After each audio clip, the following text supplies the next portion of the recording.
The following content is provided under a Creative Commons license. Your support will help MIT OpenCourseware continue to offer high-quality educational resources for free. To make a donation or to view additional materials from hundreds of MIT courses, visit MIT OpenCourseware at ocw.mit.edu.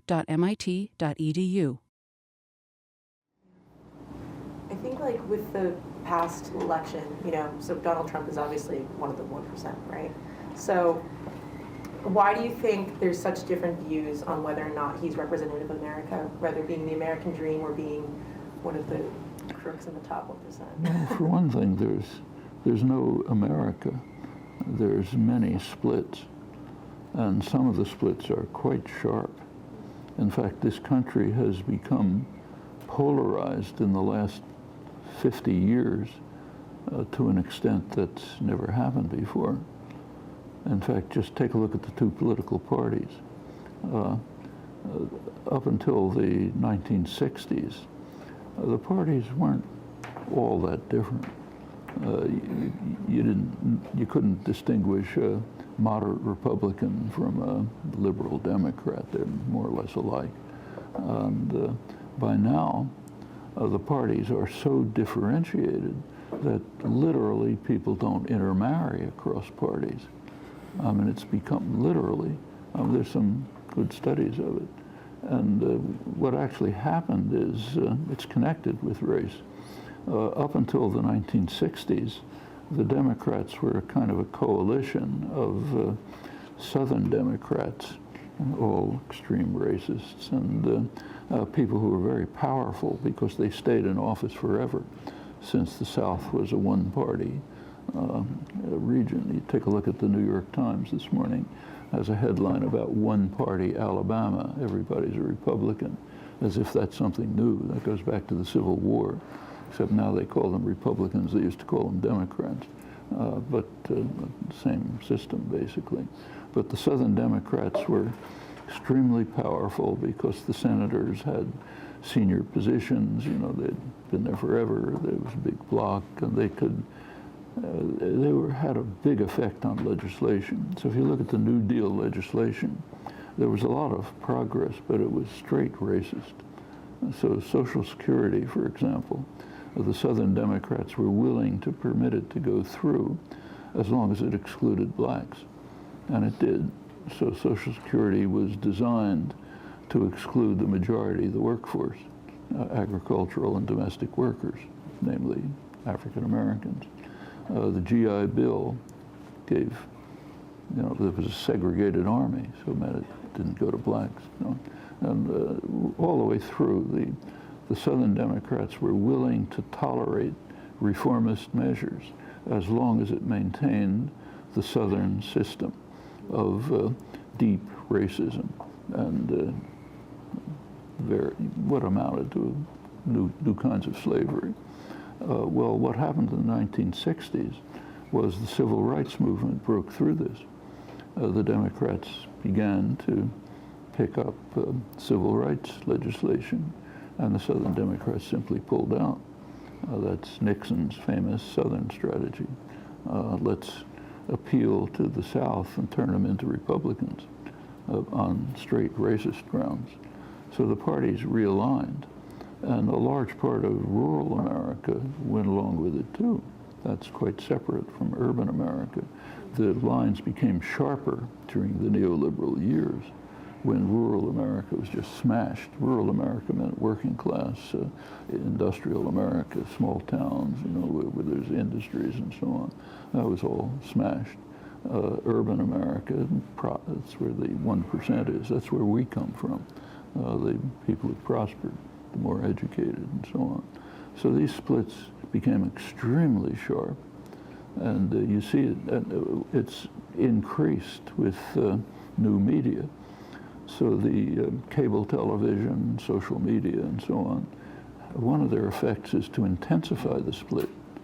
So the one part of America lives in talk radio and Fox News. I don't know if you listen to talk radio here, but you should. I often listen to it when I'm driving. It's very interesting. And what's interesting is not Rush Limbaugh and those guys, they're predictable, but the people who call in are what's interesting. And that's a slice of Boston.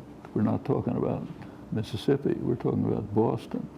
It's a slice of Boston which is in some other universe, you know, the things they believe, the things they hear, the things they read. That's why large, I forget the exact number, but maybe half, some large percentage of Republicans think that Obama's a Muslim and that he wasn't born in the United States. You hear that drummed into your head all the time, okay? And of course the hatred of Obama was substantially racist. I mean, why is the Affordable Care Act called Obamacare? By Democrats, by liberals. I mean, was Medicare called Johnson Care? Of course not. We just accept the racism. It's part of us, you know. So sure, it's Obamacare. This black guy pushed it through. And that's liberal Democrats call it that. We don't even think about it. But it's because it's all deeply ingrained. And when you get to parts of the culture where that's all they hear, you know, talk radio, Rush Limbaugh, Laura McLaughlin, or whatever her name is, you really have to hear this stuff to believe it. And for large parts of rural, lower middle class, small businessmen, the kind of people who vote for Trump, that's what they live with. And by now, with the reconstruction of the political parties, with the Republicans are an interesting party. They are slavishly dedicated to the welfare of the super rich and the corporations. Just take a look at their legislative programs. Paul Ryan is the extreme example, the most savage, brutal programs you can think of. So that's the actual Republican Party. But their constituency is people who are being harmed by these programs. That's and it's, you know, it's the kind of paradox that Arlie Hochschild wanted to understand, and I think she, when you read through what she found, you can understand it. I mean, even true of things like environmental issues.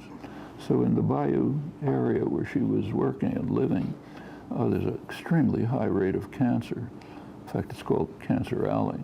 And the reasons for it are the petrochemical corporations, which just pour poisonous chemicals into the bayou, and these are people who live in the environment. They hunt, they fish, you know, quite apart from the fact that their children are dying of cancer. These people are environmentalists, and they vote, the people they vote for are the ones who want to destroy the EPA. And when you look into it, it turns out there's a reason. For them, what the EPA means is some guy in a suit who comes from Washington and tells us you can't fish here. That's the EPA. But that guy does nothing about the petrochemical plants. So why shouldn't they want to get rid of the EPA? You know, that's their lives, you know. That's the kind of lives that these people are living. And when you when you see it firsthand, and you can see it right here if you want to, you can understand the attitudes. They're not as paradoxical as they sound. It's leading to a very strange situation in the country. It's very dangerous. Incidentally, most of the Trump voters were not working class and poor. They're mostly kind of lower middle class or very rich, those two groups. But there were working people who voted for Trump or who voted for Scott Brown here, let's say.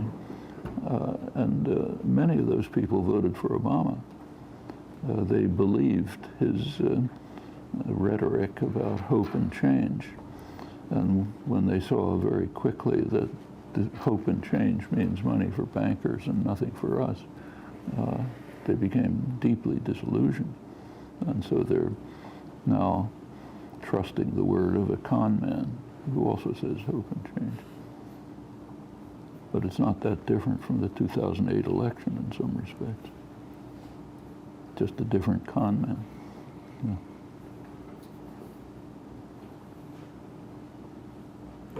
How do you think we could go about trying to change the attitudes of like what people think that the EPA does, or like that idea of being in a line? How do you think we could change that?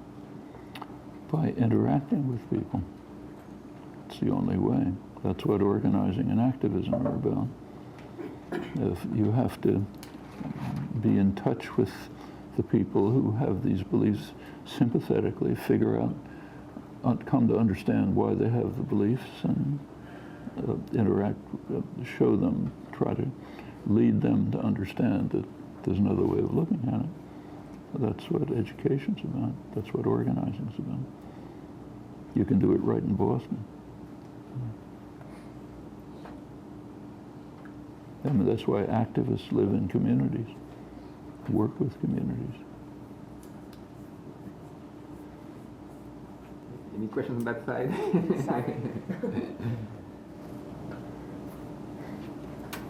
Kind of speaking to what we've been discussing these last few minutes, I think there's kind of a tendency in a lot of, not only in politics, but just kind of in general, to not be as willing to try and understand the point of view of somebody who opposes you.